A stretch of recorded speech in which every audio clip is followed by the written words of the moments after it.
26th నైట్న hijra నాయకురాలు Hasni murder ఒకటి report అయింది. సో ఈమె ఆ రోజు నైట్ పార్లపల్లి విడలూరు మండలంకి సంబంధించి ఒక టెంపుల్కి వెళ్ళి రిటర్న్ వస్తున్నప్పుడు సో ఈ అండర్ బ్రిడ్జ్ దగ్గర ఈమె వస్తున్న వెహికల్కి సో ముందు సైడ్ వెనకల సైడ్ 2 వెహికల్స్ అడ్డం పెట్టి ఒక 10 మెంబర్స్ దాకా సీన్లో ఉండి ఆమెని మర్డర్ చేయడం జరిగింది. సో ఇప్పటి వరకు దీంట్లో మొత్తం 15 మంది ముద్దాయిల్ని మనం ఐడెంటిఫై చేసాం. సో ఈరోజు మనం 12 మంది ముద్దాయిల్ని అరెస్ట్ చేయడం జరిగింది. మిగతా 3 మనకు అప్స్టాండింగ్ ఉన్నారు, వాళ్ళని కూడా మనం వెరీ సూన్ అరెస్ట్ చేస్తాం. దీనికి మెయిన్ మోటివ్ ఏంటంటే సో 2 గ్రూపుల మధ్య, అంటే ఏదైతే ఈ హిజ్రా గ్రూప్స్ ఏవైతే ఉంటాయో ఆ 2 గ్రూప్స్ మధ్య సుప్రమసీ లేకుంటే ఆధిపత్య పోరు కోసం అని చెప్పేసి జరిగినది. దీన్ని సో ఈ ఆధిపత్య పోరులో ఎవరైతే ఉన్నారో అలేఖ్య అని చెప్పేసి, సో ఆమె ఈ డిసీజ్డ్ ఎవరైతే ఉన్నారో సో ఆమెకి ఇంతకుముందు ఎవరైనా ఆమె ఏదైనా సెటిల్మెంట్ చేసినప్పుడు కానీ ఏదైనా ఇష్యూస్ అప్పుడు ఒక పర్సన్ ఇప్పుడు మనకు ఏవన్నీ ఎవరైతే ఉన్నారో అతనికి కొద్దిగా హ్యూమిలియేషన్ అవన్నీ చేయడం వల్ల సో ప్రీవియస్ గ్రడ్జెస్ ఉన్నాయన్నమాట. దాన్ని యూటిలైజ్ చేసుకొని ఫైనాన్షియల్గా నేను సపోర్ట్ చేస్తాను, సో ఆమెని మర్డర్ చేయాలని చెప్పేసి వీళ్ళు మాట్లాడుకొని చేయడం జరిగింది. ఒక 1 వీక్ ముందు నుంచి వీళ్ళు కొద్దిగా ప్లాన్ చేసుకున్నారు. సో ఆమె ఎక్కడికి వెళ్తుంది అనేది కూడా వాళ్ళు చేసుకోవడం జరిగింది. సో ఆ రోజు 26th నైట్న సో ఆమె ఈ ప్రోగ్రామ్ చూసుకొని వస్తున్నప్పుడు మర్డర్ చేయడం జరిగింది. సో మర్డర్ మనకు నైట్ అరౌండ్ 10 o'clock జరిగింది. బై మార్నింగ్ కల్లా మనము ఎవరు చేశారని చెప్పేసి మనం ఐడెంటిఫై చేయడం జరిగింది. దాని టెక్నాలజీ కూడా యూజ్ చేసి బై మార్నింగ్ కల్లా మనం ముద్దాయిలందరినీ ఐడెంటిఫై చేయడం జరిగింది. దీంట్లో చాలా టీమ్స్ చాలా ఎఫర్ట్స్ పెట్టడం వల్ల మనకు జరిగింది. ఎక్కడ ఎలాంటి అలిగేషన్స్కి ఫస్ట్ ఆఫ్ ఆల్ మనం ఛాన్స్ ఇవ్వకూడదని చెప్పేసి మనము ఈ 26th జరిగినా కూడా ఈరోజు ప్రెస్ మీట్ పెట్టడం మెయిన్ రీజన్ ఏంటంటే చాలా మనకు థియరీస్ వచ్చాయన్నమాట. సో వాటికి ఎలాంటి దాన్ని స్కోప్ ఇవ్వకోకుండా పోలీసుల మీద ఎలాంటి అలిగేషన్స్ లేకుండా ఉండడం కోసం మనం ఇంత టైం తీసుకొని అందరూ ఎవరైతే ఇన్వాల్వ్ అయిన ప్రతి ఒక్కరిని మనం ఈ కేసులో ముద్దాయిలుగా చూపించడం జరిగింది. దీంట్లో డిఎస్పీ గారు పర్సనల్గా మానిటర్ చేస్తూ వాళ్ళ సబ్ డివిజన్కి సంబంధించిన సిఐస్ అందరినీ ఇన్వాల్వ్ చేసి మనము ఇది చేయడం జరిగింది. మిగతా 3 ముద్దాయిల్ని కూడా మనం వెరీస్గా అరెస్ట్ చేయడం జరుగుతుంది. సో ఈ హత్య జరిగిన తర్వాత ఏంటంటే ఒకటే చెప్పడము, సో ఎవరైనా ఈ ముఠాలుగా ఫామ్ అయ్యి లా అండ్ ఆర్డర్కి ఏదైనా చేతిలోకి తీసుకుంటామని చెప్తే మాత్రం ఎవరిని స్పేస్ చేసే అయితే ఏమి ఉండదు. సో ప్రతి ఒక్కరూ లా అబైడింగ్గానే ఉండాలి. ఎవరైనా లా అండ్ ఆర్డర్కి కానీ ఏదైనా పీస్ డిస్టిక్లో ఏదైనా మనం డిస్టర్బ్ చేస్తామంటే మాత్రం వాళ్ళని స్పేస్ చేసే అయితే ఏమి ఉండదు. సో ఎస్హెచ్ఓస్కు డిఎస్పీస్కి కూడా చెప్తున్నాను. సో మీ ఏరియాస్లో ఎవరైనా ఇలాంటి రౌడీ ఎలిమెంట్స్ ఉంటే వాళ్ళని పర్సనల్గా మానిటర్ చేయడం కూడా చెప్పడం జరిగింది.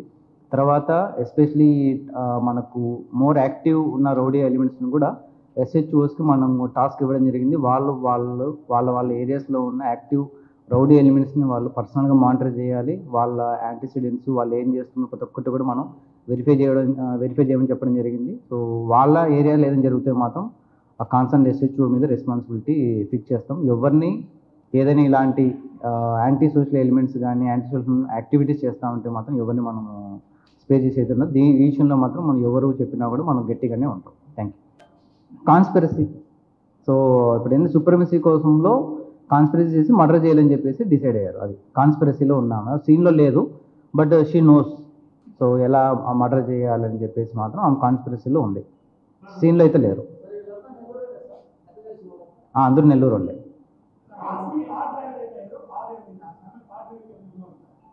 ప్రజెంట్ కార్ డ్రైవర్ ఇన్వాల్వ్మెంట్ గురించి మనం యాక్చువల్లీ ఇన్వెస్టిగేషన్ చేయాలి. ఎందుకంటే మనకు మెయిన్ ఏంటంటే జరిగింది కాబట్టి ఇమ్మీడియట్గా మనకు ఎవరు మెయిన్ ఇన్వాల్వ్ అయిన వాళ్ళు దాని మీద మన ఇన్వెస్టిగేషన్ ఉంటుంది.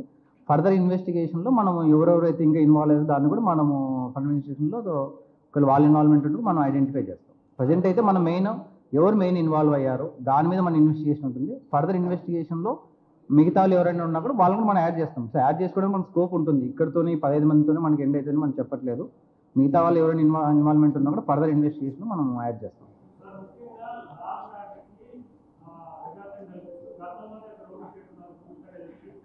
అదే ఇప్పుడు నేను చెప్పాను కదా, ఎవరైతే యాక్టివ్ రౌడీ ఎలిమెంట్స్ ఉంటారో వాళ్ళని పర్సనల్గా ఎస్హెచ్ఓస్కి మనము టాస్క్ ఇవ్వడం జరిగింది. సో ఫ్యూచర్లో ఏదైనా వాళ్ళు బయటకు వచ్చి మళ్ళీ ఇన్వాల్వ్ ఏదైనా ఉన్నా కూడా కాన్సర్న్ ఎస్హెచ్ఓ మీద యాక్షన్ తీసుకుంటాం. సో కాబట్టి ఎస్హెచ్ఓస్కే రెస్పాన్సిబిలిటీ మనం ఫిక్స్ చేస్తున్నాం. ఎందుకంటే వాళ్ళే పర్సనల్గా మానిటర్ చేస్తారు. అంటే యాక్టివ్ ఎవరైతే ఉన్నారో మీరు అన్నట్టుగా వాళ్ళని పర్సనల్గా ఎస్హెచ్ఓసే మానిటర్ చేస్తారు. సో కౌన్సిలింగ్ అయితే జరుగుతుంది, బట్ మనకేంటంటే హైకోర్టు గైడ్లైన్స్ కూడా ఉన్నాయి. సో ఒక పర్సన్ యొక్క లిబర్టీని మనము అదనేది మనం కన్స్ట్రక్ట్ చేయాలని చెప్పేసి వాటన్నింటిని కన్సిడరేషన్ తీసుకొని మనం చేయాల్సిన పద్ధతిలో మనం కౌన్సిలింగ్ చేస్తాం. కొంతమంది పాత నేరస్తులు ఉన్నారు.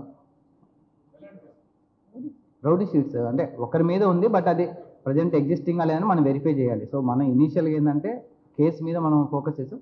ఫర్దర్గా మళ్ళీ వాళ్ళ యాంటీసిడెంట్స్ ఏంటి అన్నిటి మీద అంటే మనకు కేసు గురించి ఫస్ట్ మనం ఐడెంటిఫికేషన్ ఉంది, దాని తర్వాత టైం మనకు ఇదంతా అయిపోయిన తర్వాత మనకు టైం వచ్చిన తర్వాత మనం యాంటీసిడెంట్స్ అని వెరిఫై చేసుకుంటాం ప్రాపర్గా.